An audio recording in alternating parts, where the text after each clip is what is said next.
O brasileiro é tetracampeão mundial de felicidade futura e as mulheres brasileiras são mais felizes do que os homens. Por que será? Para que serve medir a felicidade de um povo? O Rio em Foco está no ar.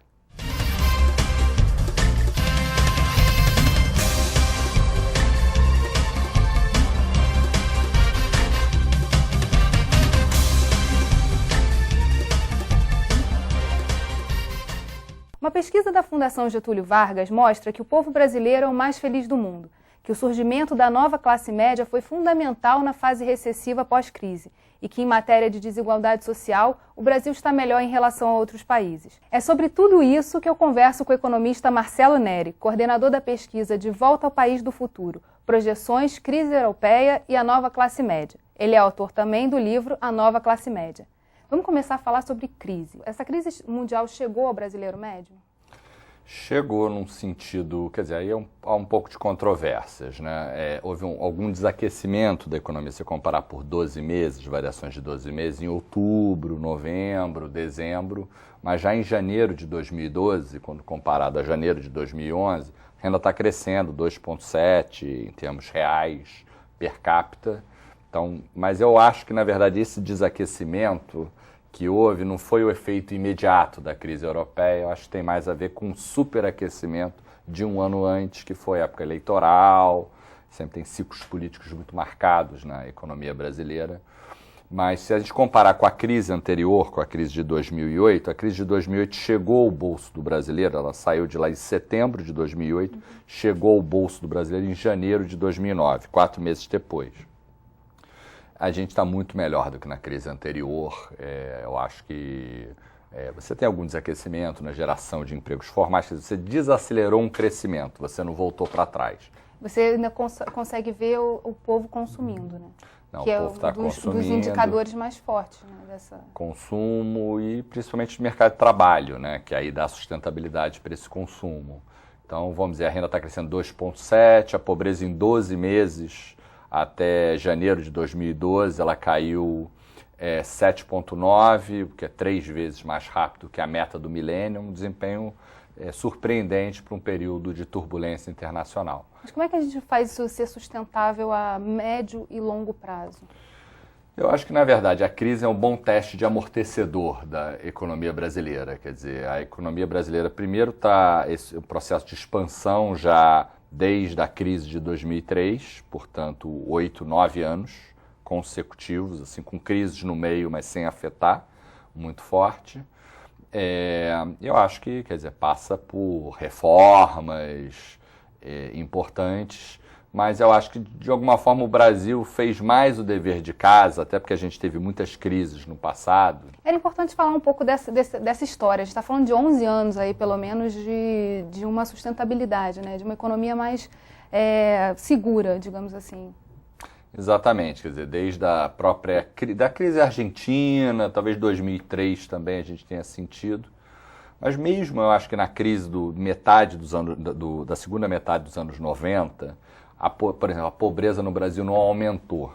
Em si é um resultado razoável. Obviamente teve aquele boom do real, depois você conseguiu manter um patamar. Mas desde 2003, a geração de emprego formal, a partir do fim da crise de 2003, ela dobrou, permanece alta. A crise de 2009 ela afetou bastante o emprego formal. Mas eu acho que, quer dizer, o Brasil fez o dever de casa. E o dever de casa, no caso que o senhor coloca, é justamente reformas que foram necessárias no sistema bancário, por exemplo, é isso? Exatamente. O Brasil ele fez reformas tanto no sistema bancário privado como público. Ele fez um saneamento de finanças públicas, criou a lei de responsabilidade fiscal, as metas inflacionárias, câmbio flutuante, quer dizer, criou esse tripé de sustentação e vem mantendo. Existe uma continuidade e também eu acho que de alguma forma, assim, como a gente já viu muita crise, a gente já se acostumou, quer dizer, acho que o brasileiro ele tem um espírito já, vamos dizer, um sujeito que mora na Islândia, por exemplo, ele nunca viveu uma crise na vida, está vivendo a primeira e uma primeira muito forte.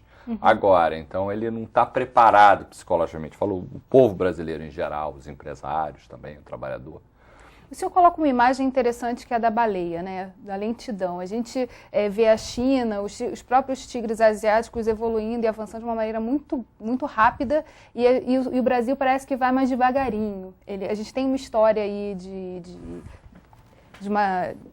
de reformas, mas muito lenta, né? A gente não vê essa evolução tão grande, não tem uma perspectiva, pelo menos a curto prazo, de um crescimento de 9%, 10%.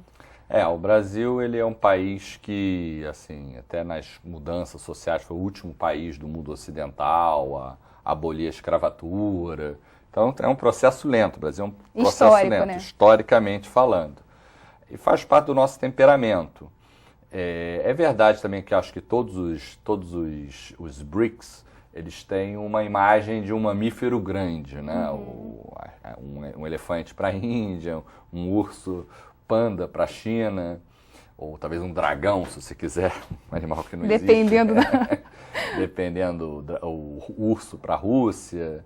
Então são todos animais. Só que o Brasil é diferente. Ele é um mamífero, é o maior dos mamíferos e que não afunda sob chuvas e trovoadas de uma crise internacional. Eu acho que o Brasil ele é um país que ele aprendeu a lidar com crises, ou seja, quando o mundo estava crescendo até 2008, o Brasil não andava tão rápido. Agora, nesse período de turbulência, a nossa baleia não afunda, ela permanece flutuando, etc. Eu acho que o desempenho relativo do Brasil é notável. Um pouco a imagem é tal como o Ayrton Senna, né? Que na época de chuva ele obviamente reduzia a velocidade dele, mas ele andava mais rápido que os outros. Eu acho que o Brasil ele tem um desempenho razoável, apesar, vamos dizer, do ano passado a gente ter tido uma desaceleração do crescimento. Eu acho que a média pós-crise de 2008 é mais favorável em termos relativos ao Brasil do que o período de boom, que é um pouco esse país cheio de gorduras, mas que se encaixa muito bem no modelito de crise. A crise, a gente tem gorduras que nos ajudam, como taxa de juros alta, carga tributária alta, que nos pesam em época de crescimento. Em época de crise eles não dão margem para fazer políticas, para fazer ajustes. E com a perspectiva de baixar a taxa de juros agora, o que isso muda ou contribui para esse processo? Acho isso uma grande aposta. Acho que o Banco Central está sendo corajoso, está tendo sucesso. Obviamente também isso é um jogo que basta às vezes uma falha para você esquecer todos os louros. Eu acho que ele teve um reflexo bom na época da crise. Na crise anterior, o Banco Central aumentou os juros, ou seja, estava com um reflexo errado, na minha opinião. Fui bastante crítico disso. Acho que agora ele está...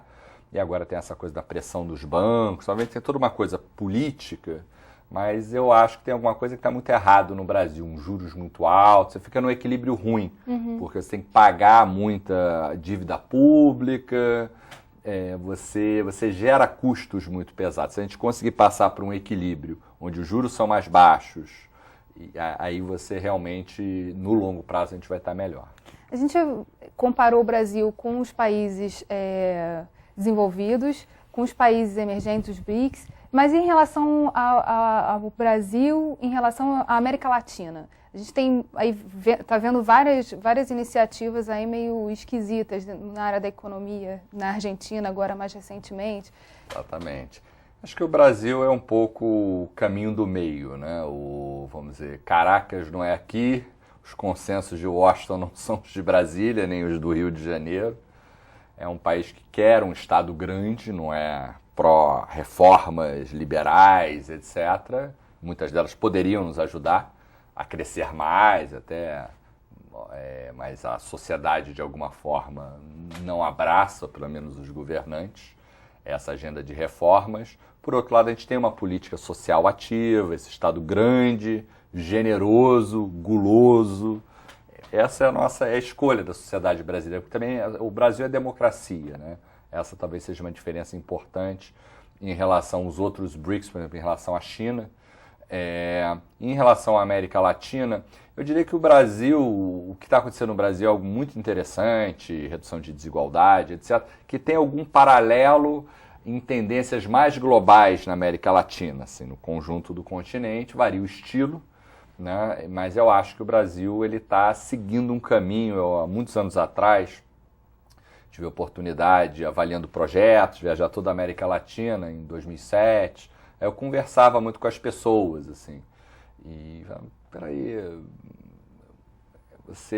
como é que é esse negócio? O que você quer? Eu queria ver que as pessoas na América Latina queriam mais ou menos o que as pessoas no Brasil querem. Educação, saúde de qualidade, tudo, mas fundamentalmente ganhar o seu dinheiro. Quer dizer, tem um lado também do mercado que é importante. Uhum. Eu acho que o Brasil encontrou esse equilíbrio e, na verdade, está exportando esse equilíbrio. Assim, por exemplo, a própria eleição no Peru agora, em outros países, Paraguai. E quando o próprio Obama e a Hillary Clinton... Então, o Brasil se tornou um símbolo interessante, que é esse símbolo de moderação. Quer dizer, que consegue transitar e falar tanto para, vamos dizer, com Irã, com países mais radicais, a própria Venezuela, tudo, mas também com o mundo desenvolvido. Então, acho que é esse caminho do meio, né? No próximo bloco, vamos falar sobre o crescimento da classe média no Brasil. Rio em Foco, aqui política e economia caminham juntas.